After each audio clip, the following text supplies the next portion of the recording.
Complete हो गया है। नोट्स वगैरह डल गए क्या आज प्रोटीन के? डल गए आज? आई है ना एक पीडीएफ? आई है, चलो डलना शुरू करते हैं। देखना सिर्फ हम, चलो ठीक है देख लो। ठीक है, नहीं तो रहने दो, मैं हाथ से लिख दूंगा। चलो अपन को पढ़ना है लिपिड्स। ठीक है, अब लिपिड्स के साथ क्या समस्या है? कहाँ गया बोर्ड?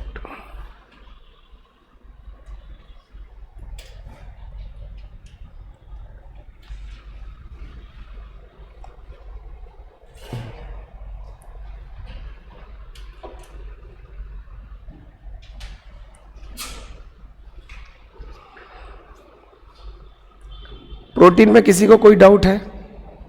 पढ़ रहे हो वापस? शुगर वाला कल छुट्टी है घेर की, तो परसों आपको सुबह बुला लेंगे, है ना?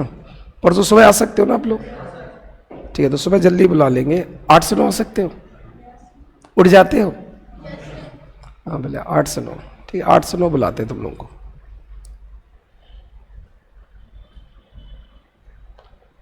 कल बताते हैं इंदौर में अच्छी खासी होली होती है। अब यहां समझते हैं।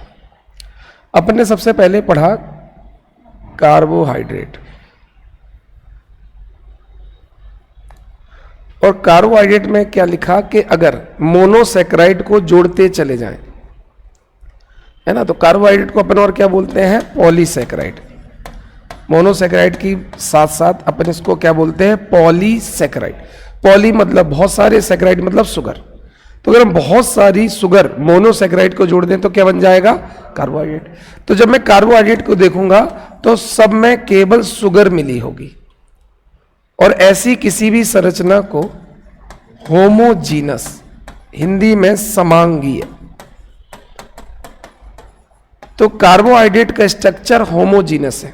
होमोजीनस का मतलब समझ गए? जब भी उसका नेचर देखेंगे तो एक जैसा ही मिलेगा, शुगर के अलावा कुछ भी नहीं मिलेगा, है ना? जब हम प्रोटीन को देखेंगे, और सब लोगों को रेगुलर आना, गैप नहीं करना, है ना? और दूसरा, जब हमने प्रोटीन को देखा तो इसको भी हम पॉलीपेप्टाइड बोल देते हैं। पॉलीपेप्टाइड क्यों बोलते हैं प्रोटीन को? क्योंकि बहुत सारे अमाइनो एसिड पेप्टाइड बॉन्ड के थ्रू जुड़ जाते हैं, तो अपन उसको पॉलीपेप्टाइड बोलते हैं। तो जब आप प्रोटीन को देखोगे तो अमाइनो एसिड के अलावा कुछ भी नहीं मिलेगा, तो प्रोटीन भी कैसा मिलेगा? होमोजीनस। होमोजीनस का मतलब समझ गए? जिसमें एक ही तरह का केमिकल कंपाउंड हो, एक ही तरह का रासायनिक यौगिक हो, तो वो केमिकली होमोजीनस हो जाएंगे, वो रासायनिक रूप से समांगीय हो जाएंगे। तो अपन ने जो कार्बोहाइड्रेट पढ़ी वो भी केमिकली होमोजीनस है, और जो अपन ने प्रोटीन पढ़ी वो भी केमिकली होमोजीनस है। तो कार्बोहाइड्रेट क्या है? पॉलीसैकेराइड। प्रोटीन क्या है? पॉलीपेप्टाइड। पर ऐसे फैट को अपन डिस्क्राइब नहीं कर सकते, क्योंकि जो लिपिड या फैट है, या लिपिड ज्यादा अच्छा नाम है, जो लिपिड्स होते हैं ना वो हेट्रोजीनस होते हैं। उसमें कोई एक कंपाउंड नहीं होता, एक से ज्यादा तरह के कंपाउंड होते हैं। ठीक है, तो लिपिड्स अपने आप में कैसे होते हैं? हेट्रोजीनस, विषमांगीय। जिसमें एक से ज्यादा तरह का कंपाउंड है उन्हें बोलते हैं हेट्रोजीनस। ठीक है, तो फिर उन्होंने कहा किसको? अपन ने बोला कार्बोहाइड्रेट मतलब पॉलीसैकेराइड, उन्होंने कहा प्रोटीन कौन है? पॉलीपेप्टाइड। पर ऐसा वर्ड अपन लिपिड के लिए नहीं लगा सकते। तो एक साइंटिस्ट थे ब्लूर, ब्लूर ने कुछ डेफिनेशन दी। ब्लूर ने कहा सबसे पहले कि इनका जो ओरिजिन है, जो इसकी उत्पत्ति हो, वो क्या हो? ऑर्गेनिक हो, मतलब किसी जीव से इसकी उत्पत्ति होनी चाहिए। अगर कोई लिविंग बीइंग से पैदा हो रहा है तो वो ऑर्गेनिक मटेरियल है, और अगर तुम लैब में बना रहे हो तो वो केमिकल है। अपन कहते हैं ना केमिकल और ऑर्गेनिक खेती, सुना होगा। ऑर्गेनिक खेती मतलब हमें वही चीज यूज करना जो किसी ना किसी जीव से मिल रहा हो। उन्होंने कहा फॉर मेन्योर या फर्टिलाइजर, गोबर यूज करना, तो गोबर किससे मिल जाता? गाय से। एज अ पेस्टिसाइड, कीटनाशक, नीम की पत्ती चाहिए, गौमूत्र चाहिए, तो इसलिए उस खेती को क्या बोलेंगे? ऑर्गेनिक। कि जो कुछ भी है वो किसी न किसी लिविंग बीइंग या जीवित जीव से मिलेगा। तो ब्लूर ने कहा कि फैट या लिपिड के लिए कुछ डेफिनेशन के लिए क्राइटेरिया होना चाहिए। पहला क्राइटेरिया कि लिपिड तभी बोला जाएगा जबकि उसकी उत्पत्ति किसी ऑर्गेनिक मटेरियल से, या तो किसी पौधे से हो रही होगी या किसी एनिमल से हो रही, पहली क्राइटेरिया। दूसरा कि वो वाटर में इनसॉल्यूबल होना चाहिए। जो लिपिड है वो जल में अघुलनशील होना चाहिए, लेकिन नॉन पोलर अध्रुवीय, जैसे कि अल्कोहल, जैसे कि फिनाइल, जैसे कि ईथर, जैसे कि बेंजीन, मतलब पानी में नहीं घुलना चाहिए पर किसी भी नॉन पोलर सॉल्वेंट, किसी भी अध्रुवीय विलायकों में घुल जाना चाहिए। ठीक है, पोलर नॉन पोलर समझो। जैसे पानी है, पानी टूटकर तुरंत दो पोल्स दे देता, एक पॉजिटिव और एक नेगेटिव। तो अगर किसी विलायक या सॉल्वेंट में दो पोल बन जाते हैं तो वो कहलाता है पोलर, और किसी में नहीं बनते हैं तो वो क्या हो जाएगा, नॉन पोलर। जैसे बेंजीन में नहीं बनते, बेंजीन का फॉर्मूला C6H6, इसमें कोई पॉजिटिव नेगेटिव नहीं है, तो ये कैसा होगा, अध्रुवीय, नॉन पोलर। और वाटर कैसा हो जाएगा, पोलर, क्योंकि एक H+ है, एक OH नेगेटिव। तो फैट वही होगा जो पोलर में ना घुले पर नॉन पोलर में घुल जाए। ठीक है, तो ब्लूर ने डेफिनेशन दी। पहला क्राइटेरिया क्या है, ऑर्गेनिक ओरिजिन, किसी जीव से उत्पन्न होना चाहिए, चाहे एनिमल हो चाहे प्लांट। और दूसरा क्या है, वाटर में इनसॉल्युबल हो पर नॉन पोलर में सॉल्युबल हो। ऐसे किसी भी कंपाउंड को, ठीक है, क्या बोल सकते हैं, लिपिड्स। ठीक है, हर किसी को लिपिड नहीं बोल सकते, अगर ये कुछ क्राइटेरिया पूरा हो रहा है तो ही लिपिड बोलेंगे। ठीक है, चलो अब लिपिड होते क्या है समझते हैं। तो अपन को अब समझना है, तो ये इंट्रोडक्शन तो समझ में आ गया कि हर किसी को अपन लिपिड नहीं बोल सकते। ब्लूर ने दो क्राइटेरिया दिया, एक तो कार्बनिक उत्पत्ति, ऑर्गेनिक ओरिजिन होनी चाहिए, और दूसरा पानी में तो घुलनशील है पर जो नॉन पोलर, इन्होंने नॉन पोलर नहीं लिखा पर वो नॉन पोलर, जैसे ईथर, क्लोरोफॉर्म, बेंजीन, इन सब में सॉल्युबल होना चाहिए। तो अगर ये दो क्राइटेरिया फिट हो रहा है तो उसको क्या बोलेंगे, लिपिड्स। तो लिपिड्स का मतलब समझ में आ गया। अब इसको पॉली से तो नहीं बता सकते, क्योंकि ना तो ये पॉलीसैकेराइड जैसा होमोजीनस है, ना पॉलीपेप्टाइड जैसा होमोजीनस। समझ में आ गया। अब इसमें अलग अलग मटेरियल है तो पॉली वर्ड नहीं लग सकता। जैसे अपन पॉलीथीन पढ़ते हैं और ये सामान किस में ले जाते हैं, पॉलीथीन, कि वो ईथीन से बनता है, तो अपन कहते हैं भाई ये तो पॉलीथीन है। ठीक है, चलो वर्गीकरण ये कहां से आ गया, चलो ठीक है। अब इसी में लिपिड समझेंगे ध्यान से। सबसे पहले लिपिड का क्लासिफिकेशन पढ़ेंगे, इसमें लिपिड की डेफिनेशन भी पढ़ेंगे। लिपिड तीन तरह का पढ़ना है। एक पढ़ना है सिंपल, सिंपल मतलब जिनसे लिपिड बनता है बस वो होना चाहिए। दो चीजों से बनता भी देखेंगे, दो चीजों से लिपिड बनता बस अगर वो है और तीसरा कुछ भी नहीं है तो उसे क्या बोलेंगे, सिंपल लिपिड। सर इतनी देर से लाइव शो हो, ये लाइव तो काफी पहले से चल रहा। अगर उसमें कुछ और भी मिला दिया, कोई भी तीसरी चीज, तो उसे बोलेंगे कंपाउंड लिपिड। दो चीजों से लिपिड बनता है, अगर केवल वो चीज है तो सिंपल लिपिड, दो के अलावा तीसरा भी आ चुका है तो कंपाउंड। तीसरा क्या हो जाएगा, डेराइव्ड। सिंपल और कंपाउंड से जो डेराइव्ड हो जाए, या तो सिंपल से बन जाए या कंपाउंड। ऐसा अपन ने पहले भी पढ़ा था, डेराइव्ड प्रोटीन सिंपल और कॉन्जुगेटेड से जो बन जाए उसी को क्या बोलते थे, डेराइव्ड। ऐसे सिंपल और कंपाउंड से जो बन जाए उसे क्या बोलेंगे, डेराइव्ड। तो लिपिड्स कितने तरह के होंगे, तीन, सिंपल, कंपाउंड। ठीक, तो पहले अपन सिंपल समझते हैं, सिंपल लिपिड की बात करते हैं। तो अपन को दो चीजें मिलाना, देखो ध्यान से। अपन को एक अल्कोहल चाहिए, ठीक है, लिखने मत बैठा करो, है ना, बिना समझे क्या लिखोगे, यहां समझो। एक अल्कोहल चाहिए, ठीक है, अल्कोहल मतलब जिसमें OH ग्रुप फ्री हो, तो OH मतलब अल्कोहल, ठीक है। और साथ में अपन को फैटी एसिड चाहिए, दो चीजें चाहिए, कौन कौन, अल्कोहल और फैटी एसिड। इनको जोड़ दो, हमें अल्कोहल और फैटी एसिड को जोड़ना है। जैसे हम इन दोनों को जोड़ते हैं तो उसे बोलते हैं fatty acid esters. Fatty acid में अल्कोहल को जोड़ने पे क्या मिलेगा, ईस्टर्स ऑफ फैटी एसिड, वसीय अम्लों के ईस्टर्स। और इन्हीं फैटी एसिड के ईस्टर्स को लिपिड बोलते हैं। सिंपल लिपिड का मतलब समझ में आ गया। फैटी एसिड और अल्कोहल को मिला देने पर क्या बन जाता है, esters of fatty acid, Hindi में वसीय अम्लों के ईस्टर्स, और इन्हीं वसीय अम्लों के ईस्टर्स को सिंपल लिपिड्स कहते हैं। बस बिल्कुल सिंपल, अल्कोहल और फैटी एसिड, और कुछ नहीं होना चाहिए।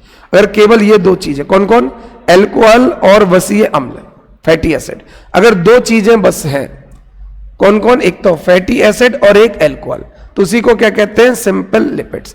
तो जब भी एक फैटी एसिड मतलब वसीय अम्ल अल्कोहल से क्रिया करता है तो सिंपल लिपिड्स या ईस्टर्स ऑफ फैटी एसिड मिलते हैं। तो सिंपल लिपिड का मतलब समझ में आ गया, केवल दो चीज होनी चाहिए, कौन कौन सी, अल्कोहल और फैटी एसिड। क्या बोलते हैं दोनों को मिलाकर, ईस्टर्स ऑफ फैटी एसिड। तो सिंपल लिपिड कुछ नहीं है, केवल फैटी एसिड के ईस्टर्स, ठीक है। ईस्टर्स मतलब दो चीजें, क्लियर, ठीक है। अब सिंपल लिपिड्स आपको दो तरह के पढ़ना है, एक को पढ़ना, एक है फैट एंड ऑयल और एक पढ़ना है वैक्स मतलब मोम। सिंपल लिपिड को अपन को दो तरह का पढ़ना है। तो सबसे पहले अपन ने लिपिड के कितने टाइप पढ़े, तीन, कौन कौन, कंपाउंड और सिंपल का मतलब क्या है, फैटी एसिड के ईस्टर्स। फैटी एसिड के ईस्टर्स का मतलब फैटी एसिड जब भी अल्कोहल से रिएक्ट करेगा तो फैटी एसिड के ईस्टर्स मिलेंगे।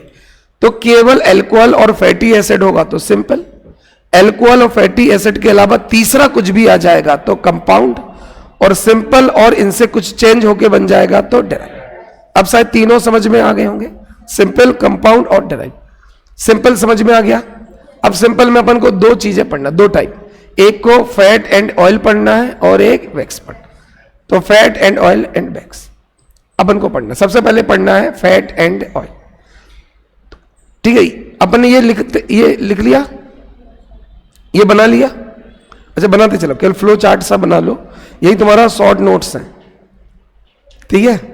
इसी को रिवाइज करना है एग्जाम टाइम पर, जो आप फ्लो चार्ट बनाते जा रहे हो ना, तू मेरा धर्मा तू मेरा कर्मा, यही सब है तुम्हारा।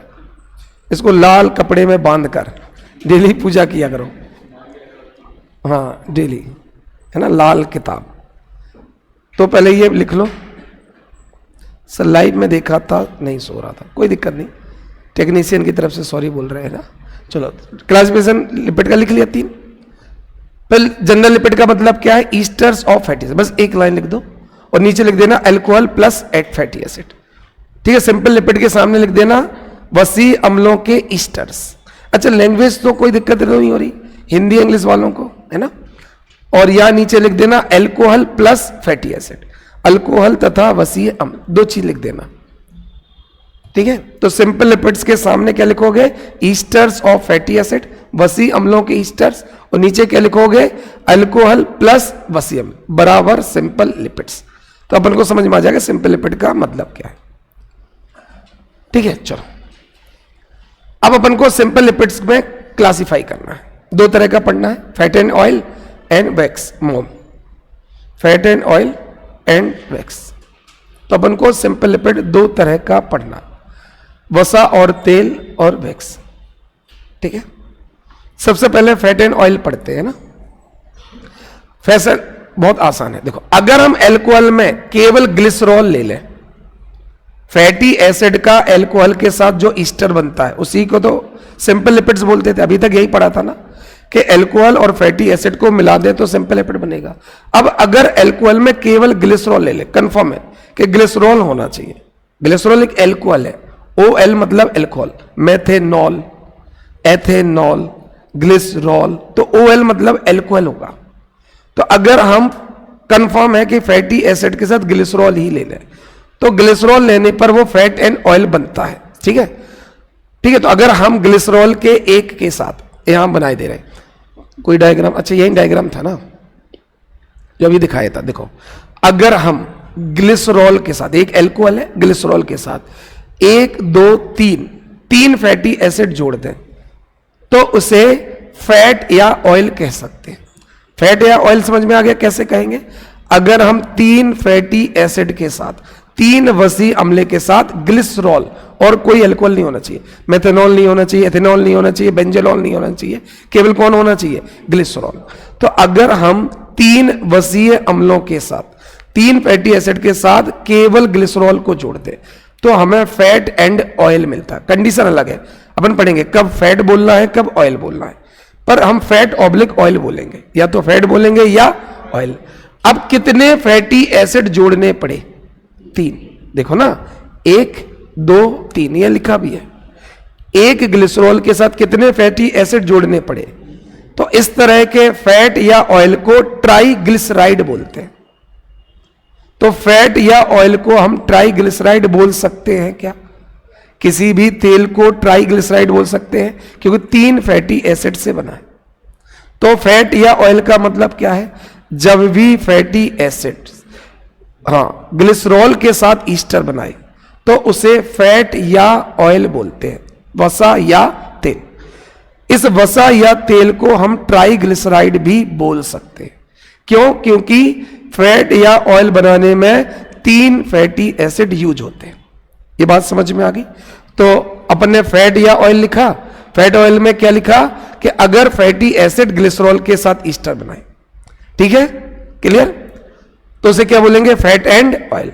फैट एंड ऑयल का दूसरा नाम क्या होगा? ट्राइग्लिसरॉल। ट्राई क्यों बोलते हैं? क्योंकि 3 फैटी एसिड लगना है। ये बात समझ में आ गई? ट्राइग्लिसराइड समझ में आ रहा है? अच्छा, फैट और ऑयल समझ में आ गया? फैट एंड ऑयल क्या लिपिड है? लिपिड है कि नहीं है? क्यों है? अच्छा, सिंपल लिपिड क्यों है? एल्कोहल और फैटी एसिड, कुछ नहीं है। 3 फैटी एसिड है और एक एल्कोहल, पर एल्कोहल ग्लिसरॉल होगा, बस यही तो कंफर्म करना है ना। अगर ग्लिसरॉल के अलावा कुछ और मिलाओगे तो फैट ऑयल नहीं होगा। फैट ऑयल कब होगा? जब 3 फैटी एसिड, वो भी 3 फैटी एसिड के साथ ग्लिसरॉल एल्कोहल के रूप में उपस्थित होगा, ठीक है? तो हम फैट या ऑयल को ट्राइग्लिसराइड बोल सकते हैं, ठीक है? अब ये ट्राइग्लिसराइड 2 तरह का हो सकता है। अच्छा, इसमें ये समझो, अगर हम फैटी एसिड सैचुरेटेड ले रहे हैं, अब इसका मतलब क्या है? ध्यान से समझो। एक वर्ड तुम्हें समझना है, सैचुरेटेड और अनसैचुरेटेड। यह ध्यान से समझो। अभी तक जितनी बातें वो दिमाग में चढ़ रही हैं, चलो अब इसके आगे समझना। 2 शब्द समझना है, एक सैचुरेटेड और एक अनसैचुरेटेड, संतृप्त और असंतृप्त। यह ध्यान से समझना। एक कार्बन मैक्सिमम कितने बॉन्ड बना सकता है? 4। इससे ज्यादा तो बना नहीं सकता, पर 4 तब बना सकता, 4 बना सकता तो 4 से जुड़ सकता, A B C D।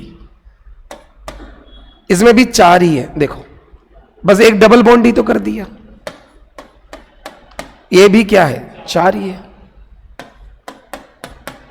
ये भी क्या है? 4 है। पर यहां कितने जुड़ पाएंगे? 3। यहां कितने जुड़ पाएंगे? 2। यहां कितने जुड़ पाएंगे? 2। इसका मतलब अभी ये एक और जुड़ सकता है अगर ये वाला डबल बॉन्ड खत्म कर दे। अगर खत्म कर दे तो क्या एक से जुड़ सकता है? क्योंकि जनरली कार्बन कितने से जुड़ सकता है? तो इनमें से तुम्हें केवल कौन सा कार्बन दिख रहा है जो पूरी तरह से सैचुरेटेड हो चुका है? ऊपर वाला। 4 से ही तो जुड़ सकता है, जुड़ चुका है, यही तो सैचुरेटेड है। तुम 4 रोटी खा सकते, खा ली तुमने, हो गए सैचुरेटेड। तो एक कार्बन 4 से जुड़ सकता है, उससे ज्यादा उसमें क्षमता नहीं है। तो ये कैसा कार्बन होगा? Fully saturated. ये सब क्या होंगे? अनसैचुरेटेड, क्योंकि ये अपनी पूरी क्षमता से, कैपेसिटी से नहीं जुड़ पा रहे। ये 4 से जुड़ सकता, अभी कितने से जुड़ा है? ये भी तो 2 से, ये तो 3 से। तो ये सब क्या होंगे? Unsaturated fatty acid. तो सैचुरेटेड अनसैचुरेटेड बता दोगे? जिसमें केवल सिंगल बॉन्ड होगा वो सैचुरेटेड, जिसमें डबल ट्रिपल बॉन्ड होंगे अनसैचुरेटेड। सबको पक्का समझ में आ रहा है? चलो बहुत बढ़िया। तो अगर हम ट्राइग्लिसराइड में जो फैटी एसिड ले वो सैचुरेटेड हो तो फैट कहलाता है, और अगर अनसैचुरेटेड ले तो ऑयल कहलाता है। तो फैट और ऑयल में अंतर समझ में आ गया। अगर सैचुरेटेड फैटी एसिड लोगे तो उसे वसा बोलते हैं, और अनसैचुरेटेड फैटी एसिड लोगे तो तेल बोलेंगे, ऑयल। तो मेरे ख्याल से ये समझ में आ गया होगा कि किस सिंपल लिपिड को ऑयल बोलना है, किस सिंपल लिपिड को फैट बोलना। ठीक है, फैट तभी बोल सकते हैं जब सैचुरेटेड होगा। ठीक है, क्लियर?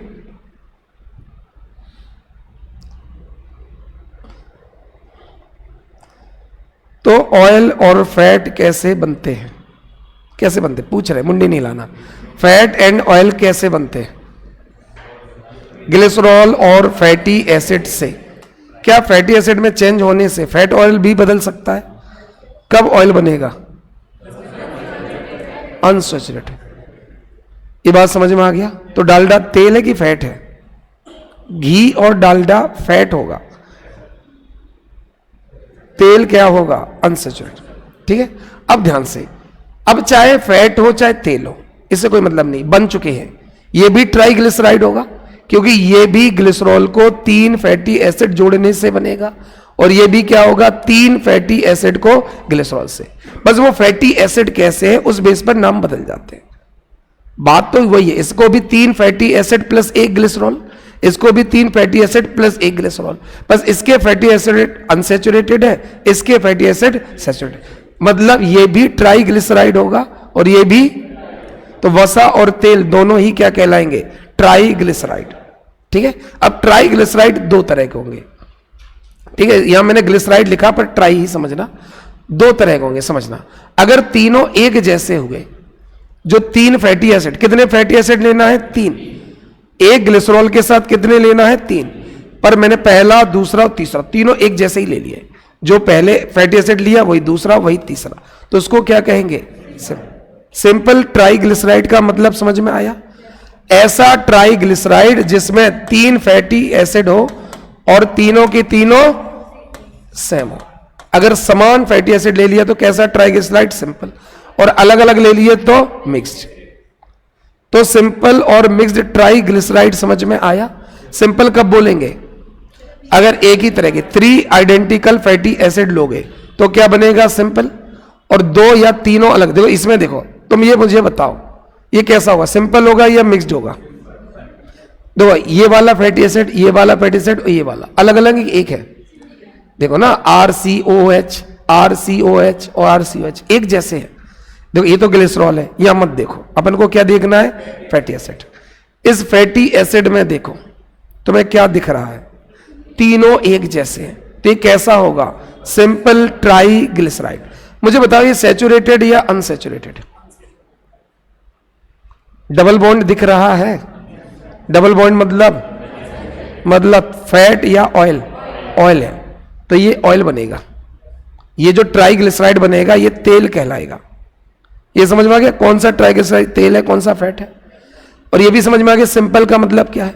अगर मैं अलग अलग फैटी एसिड ले लेता तो क्या कहलाता? मिक्स्ड। तो अगर या तो 2 हो जाती या 3, हो सकता मैं तीनों अलग ले लेता, या 2 एक जैसे एक अलग ले लेता। दोनों में मिक्स्ड होगा। अगर मैं तीनों अलग अलग ले लूं, अगर मैं ऐसा कोई फैटी एसिड ले लूं ABC, तो ये भी मिक्स्ड है, तीनों फैटी एसिड अलग है। या AAB, ये भी मिक्स्ड है क्योंकि दूसरा तो अलग हो गया। या फिर ABB, ये भी अलग है। ये तीनों किसके एग्जाम्पल है? Mixed triglyceride. क्योंकि तीनों एक जैसे ना हो, भले ही 2 एक जैसे हो, हमें क्या लेना? हमें तीनों एक जैसे चाहिए। अगर तीनों एक जैसे है तो सिंपल, तीनों एक जैसे नहीं है तो मिक्स्ड। अब चाहे तीनों अलग हो चाहे 2 एक जैसे हो, तो सिंपल और मिक्स्ड ट्राइग्लिसराइड समझ में आ गए? चलो बहुत बढ़िया। तो फैटी एसिड कितने तरह के होते हैं? अच्छा, फैटी एसिड का मतलब क्या होता है? फैटी एसिड नहीं, सॉरी, लिपिड का मतलब, सॉरी। अच्छा मैंने ये पूछ लिया, वही क्लास में सन्नाटा। लिपिड किसे कहते हैं? फैटी एसिड के esters. Esters of fatty acid are called lipids, है ना? यहां तो कोई दिक्कत नहीं। कैसे बनता है लिपिड? अल्कोहल की रिएक्शन अगर फैटी एसिड से हो जाए। कितने तरह के लिपिड्स होते हैं? 3। कौन कौन? सिंपल, कंपाउंड और डायरेक्ट। सिंपल किसे बोलते हैं? केवल अल्कोहल और फैटी एसिड हो तो सिंपल है। 2 के अलावा तीसरा कुछ भी हो जाएगा और इन दोनों से कुछ भी बन जाएगा तो डायरेक्ट। सिंपल में क्या क्या पढ़ना है? फैट एंड ऑयल पढ़ना है और वैक्स पढ़ना। फैट एंड ऑयल किसको बोलते हैं? अगर हम फैटी एसिड के साथ ग्लिसरॉल ले, फैटी एसिड कोई भी हो चलेगा, पर अल्कोहल में अगर ग्लिसरॉल हुआ तो वो केवल फैट या ऑयल को क्या ट्राइग्लिसराइड बोल सकते हैं? क्यों बोल सकते हैं? क्योंकि 3 फैटी एसिड है। किसको फैट और किसको ऑयल बोलते हैं? सैचुरेटेड होने पर फैट और अनसैचुरेटेड होने पर ऑयल। बहुत बढ़िया। ईस्टर इसलिए बोलते हैं कि उसमें डाइस्टर बॉन्ड लगते हैं, एल्कोहल और फैट, वो फैटी एसिड जिस बॉन्ड से जुड़ते हैं उस बॉन्ड का नाम है डाई ईस्टर बॉन्ड, इसलिए उसको बोलते हैं esters of fatty acid. Alcohol और फैटी एसिड किस बॉन्ड से जुड़ते हैं? जैसे अपन ने शुगर में क्या पढ़ा था? Glycosidic bond. प्रोटीन में क्या पढ़ा था? Peptide bond. ऐसे यहां कौन सा बॉन्ड लगेगा? Diester bond. ठीक है, चलो तो अपन ने फिर सिंपल और मिक्स्ड बता दोगे। तीनों फैटी एसिड एक जैसे होंगे तो सिंपल, अलग अलग हो गए तो मिक्स्ड। बहुत बढ़िया। अब मोम के बारे में बात करते हैं। हाँ, अगर फैटी एसिड को मोनोहाइड्रोक्सी एल्कोहल से मिला दे, एलिफेटिक और एरोमेटिक का मतलब क्या होता है? अगर कोई एल्कोहल सीधा है तो उसे बोलते हैं एलिफेटिक, रेखी है, लीनियर है तो उसे क्या बोलते हैं? एलिफेटिक। और जैसे किसी को साइक्लिक बना देते हैं तो वो सुगंध देने लगता है, और सुगंध देने वाले उसको क्या बोलते हैं? एरोमेटिक। एरोमा मतलब होता है सुगंध, एरोमा मतलब सुगंध। तो जैसे ही किसी स्ट्रक्चर को साइक्लिक बना दो तो वो खुशबूदार पदार्थ में बदल जाते हैं, है ना? तो वो एरोमा प्रोवाइड करते हैं, इसलिए इनको क्या कहते हैं? एरोमेटिक। तो सीधी चेन को क्या बोलते हैं और साइक्लिक को क्या बोलते हैं? एरोमेटिक। तो मोम क्या है? मोनोहाइड्रोक्सी एलिफेटिक एल्कोहल, मतलब ऐसा एल्कोहल जिसमें केवल एक OH, मोनो मतलब कितने?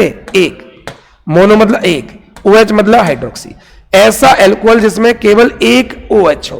क्योंकि अगर अपन ग्लिसरॉल को देखो, ये देखो ग्लिसरॉल में 1 2 3 OH दिख रहा है, ग्लिसरॉल में तो 3 हाइड्रोक्सी ग्रुप है।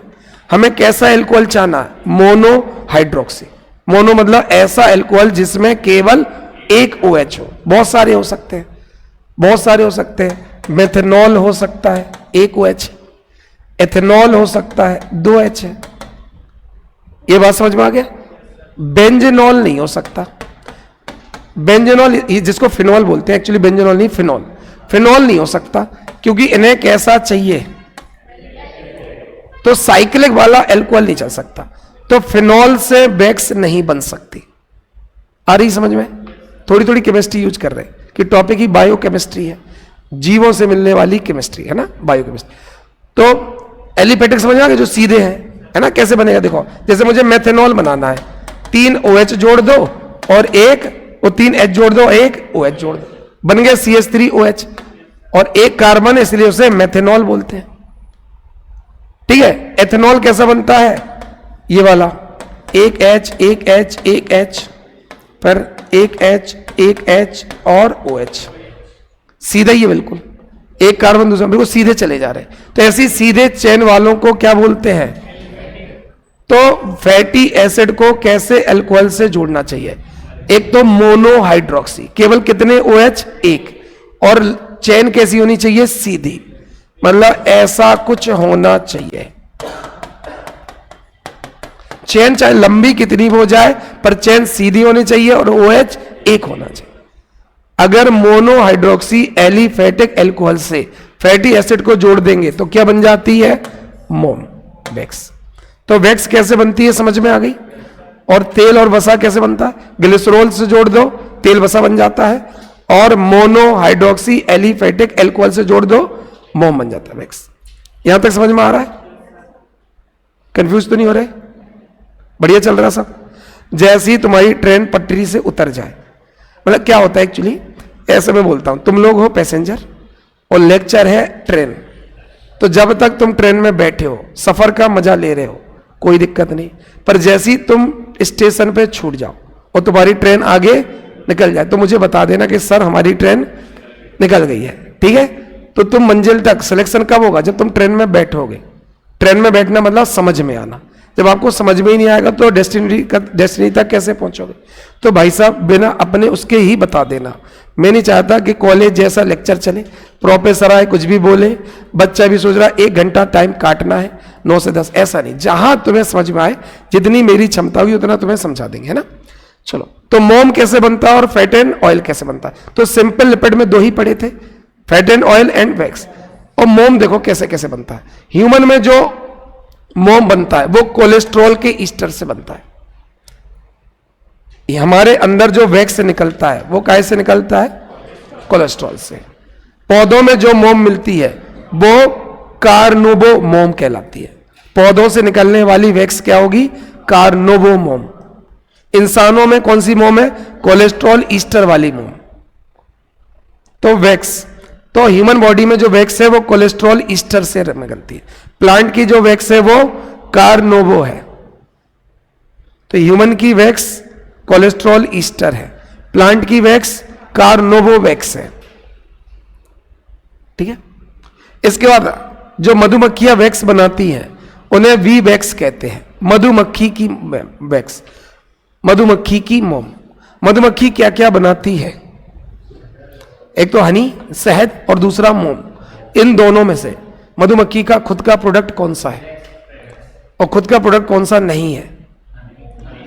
हनी। शहद उनका प्रोडक्ट, फिर कौन बनाता शहद जब ये नहीं बना रही? तो कुछ नहीं, ये तो फूलों का रस, जो फ्लावर का शेप होता है, जूस, उसको पीती है और उसको सलाइवा में मिक्स करती है और उसको फिर थूक देती है। हाँ, लो। तो फूलों के रस, फ्लावर के जूस और इनका सलाइवा को मिलाकर हनी बोलते हैं। तो अगर तुम ब्रेड में शहद मिला के खा रहे हो तो दो चीजें हैं उसमें, एक तो जिस फ्लावर से उन्होंने जूस लिया वो फ्लावर, प्लस उनका सलाइवा। लो, नहीं मानो? ऐसी सिल्क है, सिल्क भी का सलाइवा ही तो है, सलाइवा है। जब उसका बच्चा पैदा होता है सिल्क का, ठीक है, तो वो क्या करता है? चारों तरफ सलाइवा को लपेट लेता है, वही लार सूख जाती है, धागा बन जाता है। हाँ, बस बच्चे के बड़े होने से पहले हमें उस बच्चे को मारना पड़ता है, क्योंकि अगर सिल्क का बच्चा बड़ा हो गया तो वो धागा तोड़ के आ जाता है, वो धागा बेकार हो जाता है। इसलिए उस बच्चे को या तो गर्म पानी में डाल देते हैं, ठीक है, या उस बच्चे को धूप में मारते हैं। हमें बच्चों को मारना है। ऐसे हजारों लाखों बच्चे मार के सिल्क आता है, पर कोई सिल्क की साड़ी पहनता है, कोई सिल्क का रुमाल, सिल्क की चादर। तो जब भी तुम रेशम यूज करो, सिल्क यूज करो, तो समझ जाना कि बहुतों का खून लाश है। ठीक है। तो जो वेजिटेरियन और नॉन वेजिटेरियन का हिसाब किताब चल रहा है, तो वेजिटेरियन तब होगा जब तुम सिल्क यूज नहीं करोगे, समझ रहे? बहुत सारे। और शहद भी तुम्हारे लिए नहीं बना रही हनी बीज, मधुमक्खियों में रानी होती, रानी, उसको खिलाया जाता है। जब तक मधुमक्खी को शहद खिलाया जाएगा तब तक वो फर्टाइल है, बच्चे देती है। जब उसको शहद खिलाना बंद कर देते तो बांझ बन जाती है। तो कभी कभी वहां केवल एक ही महारानी होती है, बाकी लड़कियां उनमें भविष्य के लिए रानियां तैयार करते हैं, तो सबको शहद चटाते हैं, रानियां तैयार करते हैं। तो उसमें यही होता है, बाद में जो रानी बूढ़ी होती है वो छोड़ देती है, फिर नई रानी, ऐसा होता है। तो जिसको शहद खिलाई जाएगी केवल वो ही बच्चे पैदा कर सकती है, और जो केवल बच्चा पैदा कर सकती है वही होगी क्वीन, और कोई नहीं, बाकी सब उसकी सेविका, दासी। लो, रियल में ऐसे ही होता है। पानी, खाना, गर्मी में पंखा, गार्ड सब रहते रानी के। उसको पंखा हवा भी देते हैं, उसको पानी। जैसे गर्मी का मौसम आएगा तो ये लोग क्या करते हैं, तालाब वालाब से पंख गीले करके लाते हैं और रानी के मुंह में छींटे मारते हैं। बिल्कुल होता है रानी की से, क्योंकि इकलौती है पूरे छत्ते में जो फर्टाइल है। मर गई, फिर दूसरे को शहद खिलाओ, पर तैयार करो, ऐसा होता है। और देखो, रानी की सेवा होगी, जितने मेल होते हैं उनकी बहुत सेवा होती है, क्योंकि रानी को कौन फर्टिलाइज करेगा? मेल। फीमेल गैमेट के साथ क्या चाहिए? Male gamete. जितने मेल होते हैं उनके पास फूलों का रस पीने के लिए कोई भी ऑर्गन नहीं होता। जितनी फीमेल होती है वो फूलों से रस पी सकती है, कि भगवान ने उन्हें पोलन शक्कर दिए, चूसने वाले, चूसकांग। मेल में कुछ नहीं दिया। तो फिर क्या होता है, फीमेल पोलन शक्कर लाती है और मेल के मुंह में ऐसे ऐसे जूस देती है, बिल्कुल ऐसे होता है। तो जो मेल मधुमक्खी है वो कुछ नहीं कर सकती, ऐसी लेटी रहती है, ऐसे लेटी रहती मस्त। और जैसी फीमेल आती है तो बोले बेटा मुंह खोलो, तो इनको देते। ये कब तक होगा? जब तक वो रानी को फर्टिलाइज ना कर दे। जिस दिन रानी फर्टिलाइज हो गई है ना, तो उसमें क्या होता है, रानी को छत्ते से बाहर उतारते हैं, मेटिंग फ्लाइट, कि आज प्रजनन का समय आ चुका है बेटी, अब वो समय आ चुका है जिसके लिए तुम्हें बड़ा। फिर उसी समय सारे मेल को भगा दिया जाता है। क्या कर रहे हो? रानी तो वहां चली गई। ठीक है, अभी समझो। इसके बाद जब मेल कॉपुलेशन या संभोग होगा तो फिर रानी वापस लौट आती है। डॉक्टर वगैरह चेक करते हैं, नाड़ी, दाइयां आइयां आती हैं, ये गर्भवती है, फिर रानी को आराम, बिल्कुल जैसा बोल रहे वैसा ही होता है। समझ में आ गए?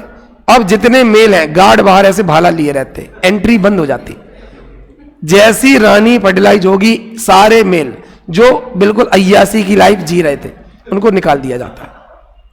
तो मेल को पाला क्यों जाता है? केवल रानी को फर्टिलाइज। जिस दिन रानी बड़ी होगी, फर्टिलाइज होगी, मेल की एंट्री बंद हो जाएगी।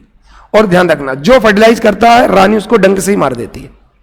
हाँ, वो एक तो मर ही जाता है, एक भाई हो जाता है शहीद। तो जो मेल फर्टिलाइज करेगा उसकी तो मौत। सबसे पहले तो रानी अपने पति को मार के विधवा, सिंदूर मिटा, बोले पति तो गए हो, है ना। और बाकी जो उसके आते हैं उनकी एंट्री क्या हो जाती है? बंद। क्या भगवान ने उन्हें फूलों का रस पीने के लिए कोई शक्कर या चूसकांक दिए? नहीं दिए। तो वो भूख प्यास से मर जाते।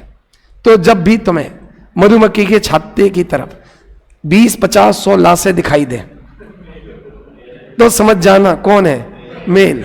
और 2-3 दिन पहले ही रानी फर्टिलाइज हुई है। 2-3 दिन जिंदा रहते भूख प्यास। इतना तो आदमी तड़पते हुए कि हमें कोई ले लो अंदर, तो मर जाते हैं। तो मेल की तो भगवान कहते जरूर है कि कुत्ते की मौत, कुत्ते की मौत। मुझे उससे भी दर्दनाक मौत लगती है मेल मधुमक्खी की मौत। भूख प्यास से मरते हैं सब। और देखो, अगर रानी फर्टिलाइजेशन के लिए उड़ी और उसी समय किसी ने रानी को पत्थर मार दिया, रानी के सर पे लग गई, या आंधी तूफान कुछ आ गया, तो बिना फर्टिलाइजेशन के अगर रानी वापस लौटी तो वो चेक करते हैं, सॉरी अभी फर्टिलाइज नहीं हुई। तो सारे मेल को आइए सर, आइए सर। मेल को पता ही नहीं चल रहा कि स्कैम क्या होने वाला है। बचपन से बढ़िया राजपुत्रों की तरह पाला जा रहा है और एकदम से बिल्कुल घर से निकाला दिया जाता है। और भगवान ने की इतनी बेइज्जती की है, उनके पास कुछ नहीं है। तो जिस दिन उन्हें छत्ते से बाहर निकाला जाता है, मौत के अलावा कुछ भी नहीं। तो दुनिया में सबसे दर्दनाक मौत किसकी है? मेल मधुमक्खी। उससे दर्दनाक दुनिया में कोई नहीं। कुत्ते की मौत भैया कुछ नहीं है, कुत्ता रो पड़ेगा उसकी मौत देख के, है ना। समझ में आ गया? सुनो, तो शहद उनका प्रोडक्ट नहीं है, केवल वैक्स या मोम होता है ना। अब यहां समझो, क्लियर? तो क्या ह्यूमन बॉडी में वैक्स बनता है? बनता है। कोलेस्ट्रॉल का ईस्टर। क्या पौधों में मोम बनता है? क्या बोलते हैं उसको?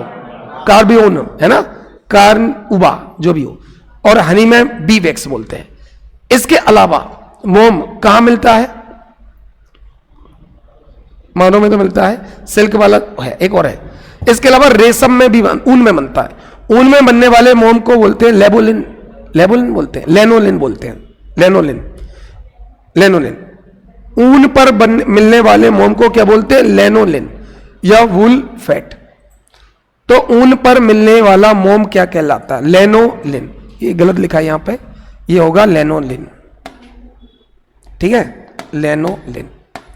तो ये मोम बता दोगे कहां कहां मिलता है? ह्यूमन बॉडी में, प्लांट्स में, हनीबीज में और ऊन में। तो अपन ने सिंपल लिपिड पढ़ लिया कंप्लीट। सिंपल लिपिड कितने तरह के होते हैं? 2। Fat and oil, wax. Fat and oil कैसे बनता है? जब भी ग्लिसरॉल को फैटी एसिड से जोड़ेंगे तो फैट या ऑयल। कब फैट कब ऑयल? सैचुरेटेड होने पर फैट, अनसैचुरेटेड होने पर ऑयल। यहां तो कोई दिक्कत? मोम कब बोलेंगे?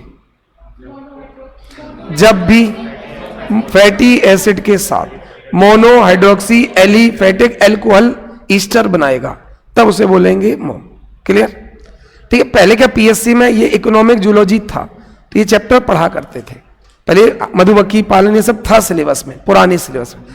और क्या, ये ऐसा टॉपिक था जिसमें बच्चा बोर ही नहीं होता था। आधे लड़कों की आंखों में आंसू आ जाते थे कि सर हमें लगता था कि जो घर वाले बेइज्जती करते थे हमारी हालत, मेल मधुमक्खी तो हमसे भी बुरे हैं सर, है ना। चलो अब अपन को पढ़ना है कंपाउंड लिपिड्स, है ना। अगला लिपिड पढ़ना है कंपाउंड, यौगिक, compound lipids.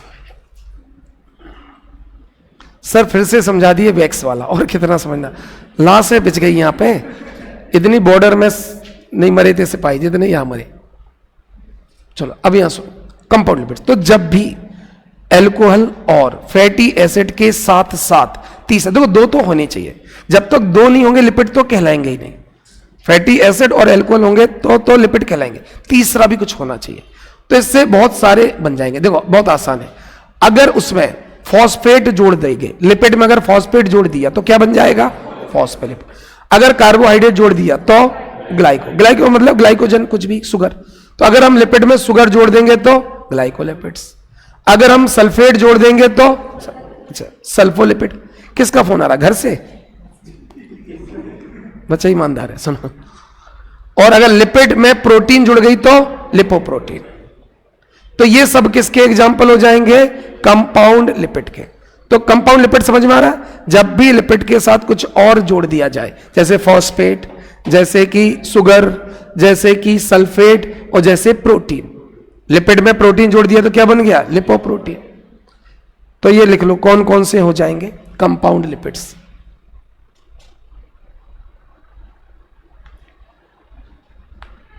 Compound lipids, phospholipids, glycolipids, sulfolipids और सल्फो, पीएचओ करना इसको, है ना? पीएच होना चाहिए, एफ होना चाहिए। तो सल्फेट में तो पीएच होता है, ठीक है, जो भी हो अभी समझ लेंगे, स्पेलिंग बाद में खेलेंगे। तो कंपाउंड लिपिड कौन कौन से हो गए? फॉस्फोलिपिड क्योंकि फॉस्फेट जुड़ा है, ग्लाइकोलिपिड क्योंकि शुगर जुड़ी है, सल्फोलिपिड क्योंकि सल्फेट। जब भी लिपिड के साथ तीसरा कुछ भी जोड़ दोगे तो वो क्या हो जाएगा? Compound lipid. इसमें तो कोई दिक्कत है नहीं। तो अपन सबसे पहले फॉस्फोलिपिड को समझते हैं। फॉस्फोलिपिड में अपन कौन कौन सा पढ़ना है? एग्जाम्पल नाम पढ़ लो। फॉस्फेटिडिक एसिड ये एक फॉस्फोलिपिड है, लेसिथिन्स एक फॉस्फोलिपिड है, सेफेलिन एक फॉस्फोलिपिड है, इनेसिटॉइड एक फॉस्फोलिपिड है, प्लाज्मोलेजेंस फॉस्फोलिपिड है और स्पिंगोमाइलिन्स। केवल नाम पढ़ लो, याद हो जाए तो है, बाकी इतना डेप्थ में नहीं लगता, पूछेंगे, लिख लो, है ना? एग्जाम्पल है, ये सब फॉस्फोलिपिड के टाइप है। इसमें भी फॉस्फेट, इसमें भी फॉस्फेट, अलग अलग एल्कोहल अलग अलग से कुछ मिल गया होगा, है सब में फॉस्फेट, इन सब में फॉस्फेट है, पर किसी में फैटी एसिड बदल गया होगा, किसी में एल्कोहल बदल गया होगा, क्योंकि दो चीज और भी तो होंगी, फॉस्फेट, एल्कोहल और फैटी एसिड, तीन होंगे। तो फॉस्फेट तीनों में होगा, किसी में एल्कोहल बदल गया होगा, किसी में फैटी एसिड बदल गया, इसलिए वो नाम बदल गए। बस इनके एग्जाम्पल याद कर लो। फॉस्फोलिपिड के एग्जाम्पल याद कर लो। फॉस्फेटिडिक एसिड, लेसिथिन्स, सेफेलिन, इनोसिडॉइड्स, प्लाज्मेलोजेंस और स्फिंगोमाइलिन्स। बस ये नाम रट लो, नैया पार हो जाएगी। ये घर पे जाके रिवाइज करते हो? यहां से जाके 15-20 मिनट देख लो, तो इतना ही पढ़ाते हैं डेली के 15-20 मिनट में रिवाइज हो जाए, इतना हो जाता हो ना 15-20 मिनट, और आते समय 15 मिनट 20 मिनट देख लो, तो 2 बार रिवीजन हो जाएगा। क्लास से जाने के तुरंत बाद और आने के ठीक पहले कि कल क्या पढ़ा था, बस इतना भी करते जाओ, बहुत है। तो फॉस्फोलिपिड के एग्जाम्पल पढ़ लो, बहुत है, ठीक है। स्पिंगो, यहां बिंदी लगा देना, स्पिंगोमाइलिन्स, स्पिंगोमाइलिन्स लिख दिया, ठीक है। अब फॉस्फोलिपिड में एक लाइन बस लिख दो कि जो प्लांट की सेल वॉल होती है वो काय की बनी होती है, फॉस्फोलिपिड, ठीक है। प्लांट्स की, पौधप कोशिका भित्ति किसकी बनी होती है? प्लांट, उसकी फॉस्फोलिपिड की। तो प्लांट की सेल वॉल, पादप की कोशिका भित्ति, सेल के बाहर, वो काय की बनी होती है? फॉस्फोलिपिड। बस बहुत है, ठीक। बाकी इनमें से कोई काम का है नहीं, इनमें से कोई भी काम का है नहीं।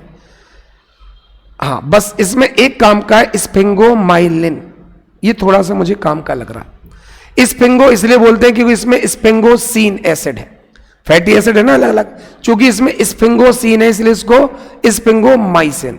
माइसिन वर्ड बहुत जरूरी है। जो तुम्हारी नर्व फाइबर है, तंत्रिका तंतु है, उसके ऊपर एक लेयर होती है, उस लेयर को क्या बोलते हैं? माइलिन शीथ, उसको बोलते हैं माइलिन शीथ। तो उसको बोलते हैं माइलिन शीथ, माइलिन का आवरण। और ये माइलिन में पाए जाने की वजह से क्या कहलाती? स्पिंगोमाइलिन। तो हमारी नर्व के ऊपर एक प्रोटेक्टिंग लेयर होती है, जिसे माइलिन कवर कहते हैं, माइलिन शीथ कहते हैं, हिंदी में माइलिन आवरण कहते हैं। इस माइलिन शीथ ये किस फॉस्फोलिपिड से बनता है? स्पिंगोमाइलिन। चूंकि स्पिंगोमाइलिन से बनता है इसलिए नर्व फाइबर की कवर को क्या कहते हैं? Myelin sheath. माइलिन समझ में आ गया? जो हमारी नर्व होती है उसके ऊपर जो कवर, अरे जैसे तुम लोग तार देखते हो, तार के ऊपर प्लास्टिक कोटिंग होती है जिससे सिग्नल विग्नल लीक ना हो, ऐसे नर्व में भी सिग्नल जाते हैं, तो वो सिग्नल बाहर ना जाए इसके लिए उस पर एक कवर होता है, इंसुलेटेड कुचालक कवर। जैसे हम कोई भी कॉपर एल्यूमिनियम वायर लेते हैं प्लास्टिक का, कवर चढ़ा देते हैं। ऐसे हमारे नर्व के ऊपर भी एक माइलिन कवर होता है। ये माइलिन कवर किस फॉस्फोलिपिड से बनता है?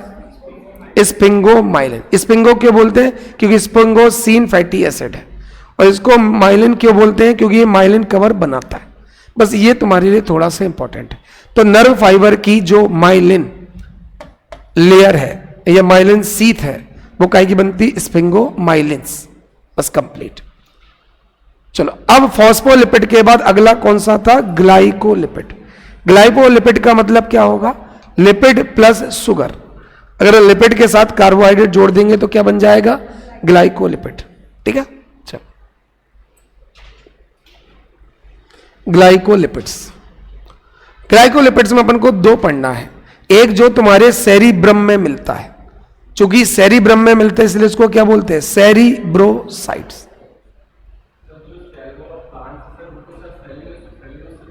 किसमें? सेलोज और फॉस्फोलिपिड।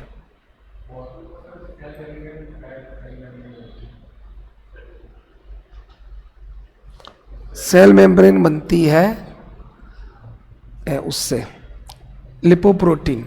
लिपिड का फ्लूइड होता है, प्रोटीन की ग्लाइकोलिपिड होता है।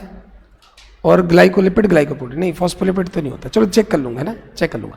चलो, ग्लाइकोलिपिड में एक तो सेरिब्रॉइड्स मिलेगा, ये आपके ब्रेन के सेरिब्रम में मिलेगा। और दूसरा गैंग्लियोइड्स, ये भी ब्रेन के गैंग्लियोन में मिलेगा। दोनों ब्रेन में है।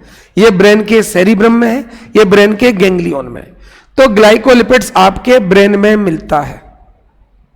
ग्लाइकोलिपिड्स आपके ब्रेन में मिलता है। या तो सेरिब्रम में मिलेगा तो सेरिब्रोसाइट बोलेंगे, या पर गैंग्लियोन में मिलेगा तो गैंग्लियोसाइट बोलेंगे। ठीक है, तो ग्लाइकोलिपिड कहां मिलता है? ब्रेन में, या तो सेरिब्रम में या गैंग्लियोन में। सेरिब्रोसाइट या गैंग्लियोसाइट।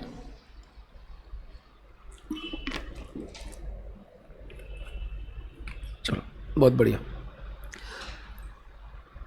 ये तो कोई पढ़ने लायक नहीं। अगला है सल्फोलिपिड, कोई इंपॉर्टेंट? लिपोप्रोटीन, कोई मतलब नहीं। चलो, अब आओगे डिराइव्ड, बाकी कुछ है नहीं।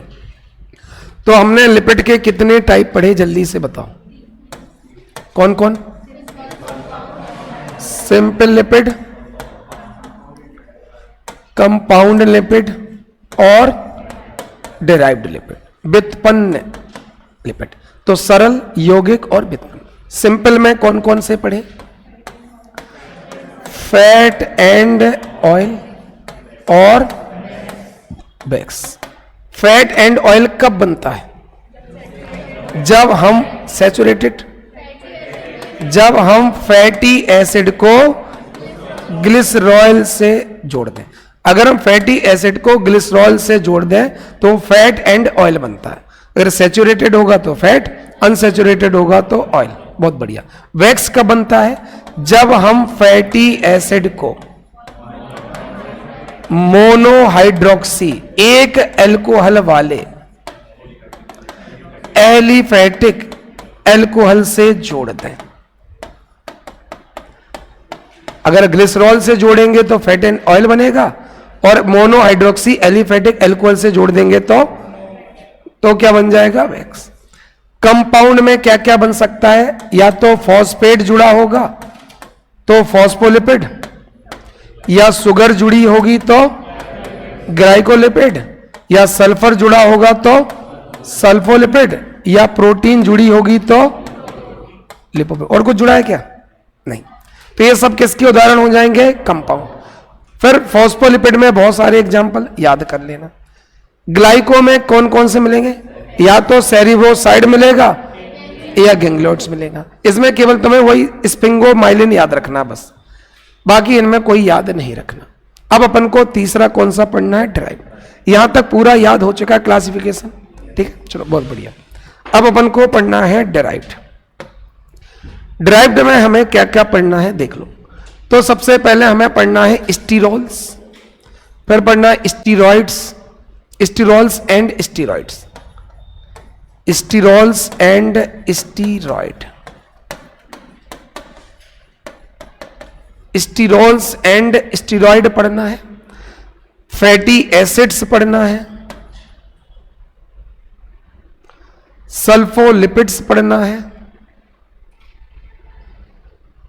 लिपोप्रोटीन पढ़ना है। चलो, तो ये कौन कौन सा पढ़ना है? Sterols and steroid, fatty acid, sulfolipid और लिपोप्रोटीन।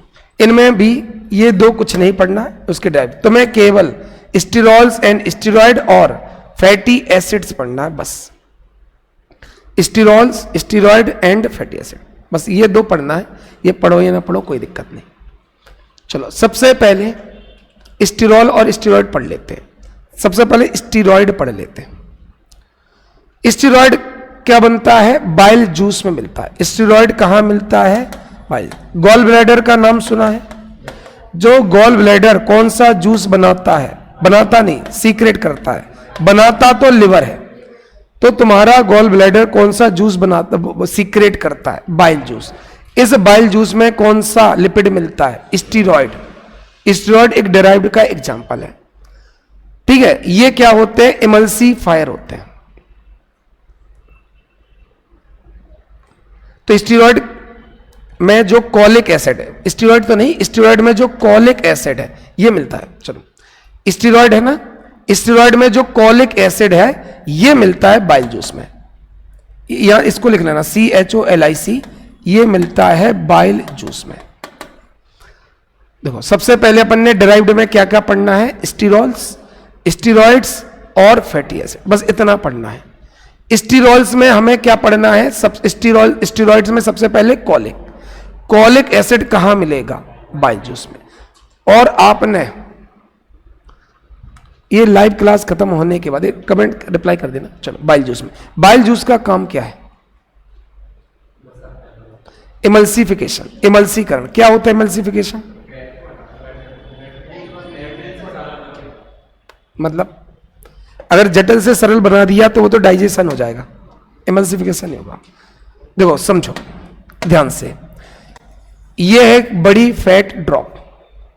अब इसका हम सरफेस एरिया या पेरीफेरी निकालेंगे तो 2πr से ही निकालते। सरफेस कितनी है, किससे निकालते? 2πr। अगर मैं इसको बहुत छोटी छोटी ड्रॉप्स में तोड़ दूं और मैं सबका 2πr निकालूंगा तो ज्यादा निकलेगा। ये बात समझ में आ रही है? और चूंकि सर्कल नहीं, सरफेस एरिया, तो जब बड़ी ड्रॉप को छोटी छोटी ड्रॉप पे तोड़ते हैं तो उसका सरफेस एरिया बढ़ जाता है। इस अकेले का सरफेस एरिया इन सबके सरफेस एरिया से कम होगा। ये बात समझ। एक बूंदी का लड्डू लो, उसका सरफेस एरिया निकालो, उससे सारी बूंदी अलग कर दो। अब सारी बूंदियों का सरफेस एरिया निकालो, उन सबका सरफेस एरिया उससे बहुत ज्यादा होगा। ये बात समझ में आ गई?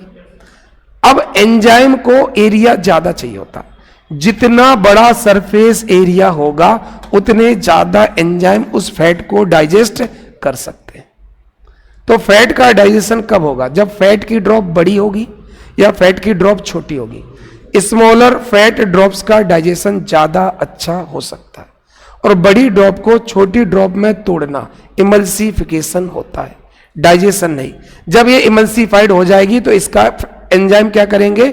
डाइजेशन करेंगे। तो बाइल जूस फैट को डाइजेस्ट नहीं करता है, एक लार्जर फैट ड्रॉप को स्मॉलर फैट ड्रॉप्स में तोड़ देता है, जिससे एंजाइम को डाइजेस्ट करने के लिए ज्यादा सरफेस एरिया मिल सके और फैट का डाइजेशन आसानी से हो सके। ये बात समझ में आ गया? ये काम कौन कर रहा? Bile juice. और बाइल जूस में कौन कर रहा है? Colic acid. Actually colic acid नहीं करता, कॉलिक एसिड सॉल्ट बनाता है। एसिड क्या होता है? जब भी बेस से मिलता है, जब भी अम्ल क्षार से मिलता है तो सॉल्ट, लवण बनते हैं, ठीक है। जैसे NaCl, जब भी NaOH HCl से मिल जाएगा तो सॉल्ट बन जाएगा, नमक, ऐसा है। तो एक्चुअली कॉलिक एसिड नहीं करता, कॉलिक एसिड के सॉल्ट करते हैं। जैसे सोडियम कॉलेट, ठीक है। सोडियम क्या है? बेस। कॉलिक एसिड क्या है? एसिड। दोनों को मिला दो, बन जाता है सॉल्ट। ये सॉल्ट इमल्सिफाई करता है। इमल्सिफिकेशन समझ में आ गया? बाइल जूस में कुछ सॉल्ट होते हैं। सॉल्ट कैसे बने? तो इस बाइल में एक एसिड होगा, इस एसिड का नाम क्या होगा? Colic acid. तो स्टीरॉयड का एक एग्जांपल है कॉलिक एसिड। जो बाइल में एसिड है वो कौन सा एसिड है? कॉलिक। ये सॉल्ट बनाता है जिससे इमल्सिफिकेशन होता है। ये बाइल किसने बनाया है? लिवर ने। और ये पित्त रस, बाइल जूस स्टोर कहां होता है? Gall bladder. ये किसके लिए जरूरी है? फैट के लिए। फैट का डाइजेशन ही नहीं होगा अगर तोड़ोगे नहीं। इसलिए जिन लोगों में शराब पीने से लिवर सिरोसिस हो जाती है, शराब पीने से कौन सा ऑर्गन खराब होगा? लिवर। लीवर खराब होगा तो क्या वो बाइल जूस बना पाएगा? तो क्या फैट का इमल्सिफिकेशन हो पाएगा? तो कभी भी लिवर सिरोसिस वाले पेशेंट से मिलना जिनका आखिरी समय चल रहा हो, उनके हाथ पैर बिल्कुल दुबले दुबले रहते हैं क्योंकि फैट ही खत्म है। फिर डॉक्टर कहता है भैया तेल घी छोड़ दो क्योंकि तुम फैट पचा ही नहीं पाओगे। फैट पचाने के लिए उसका इमल्सिफिकेशन जरूरी है। तो लिवर कभी किसी को डाइजेस्ट नहीं कर सकता, पर लिवर डाइजेशन में हेल्प करता है। लिवर में कोई भी डाइजेस्टिव एंजाइम नहीं होता, वो थोड़ी डाइजेस्ट कर रहा है, वो केवल बड़ी ड्रॉप को छोटी ड्रॉप में तोड़ा जैसे उसका इजीली डाइजेशन हो सके। क्योंकि मैंने कल सिलेबस में देखा तुम्हारे सिलेबस में डाइजेशन भी है। हाँ, स्ट्रक्चर के बाद नीचे वाली लाइन में डाइजेशन लिखा है। तो अपन क्या करेंगे, डाइजेस्टिव सिस्टम पढ़ लेंगे, तो उसमें सबका डाइजेशन एक साथ ही समझेंगे कि कहां पर कार्बोहाइड्रेट डाइजेस्ट हो रहा, कहां पर, तो अलग अलग नहीं पढ़ेंगे, पूरा माउथ से लेकर इंटेस्टाइन तक पढ़ेंगे। तो किसका डाइजेशन कहां और किसका एब्जॉर्प्शन, क्योंकि दो लाइन लिखी उसमें, किसका डाइजेशन कहां होता है और किसका एब्जॉर्प्शन कहां होता है। ठीक है, ठीक है। तो कल इसको कंटिन्यू करेंगे, कल सुबह। अच्छा, कल सुबह, कल नहीं, कल तो घेर है, कल छुट्टी है। तुम लोगों को रंग पंचमी की बहुत बहुत शुभकामनाएं, बधाइयां। ठीक है, और परसों अपन सुबह क्लास लेंगे। ठीक है, तो परसों सुबह, क्योंकि उस दिन मुझे जाना है तो मैं सुबह क्लास लेके जाना चाहता हूँ। तो सुबह 8 बजे परसों अपनी क्लास रहेगी। ठीक है, थैंक यू। पढ़ाई वढ़ाई कर रहे हो कुछ?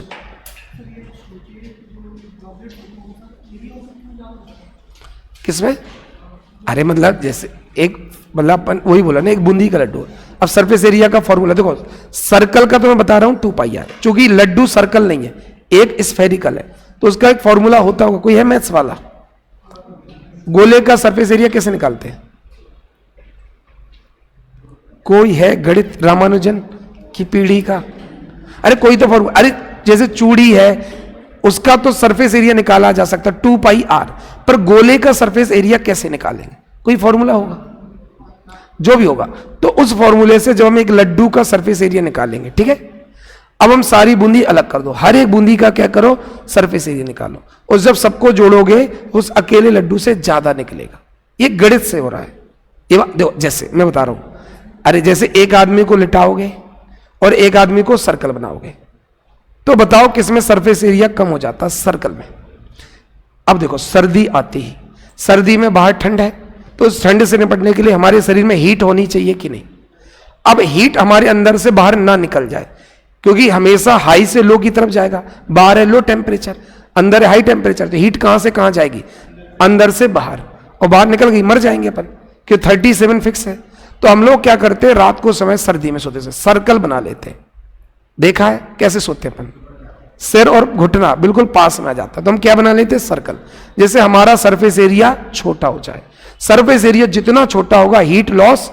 तो जब तुम सीधे लेटते हो, गर्मियों में कैसे लेटते हो, दो हाथ इतने दूर, दो पैर इतने दूर, सरफेस एरिया इतना बड़ा क्यों करते हो? क्योंकि जितनी ज्यादा हीट हो चली जाए।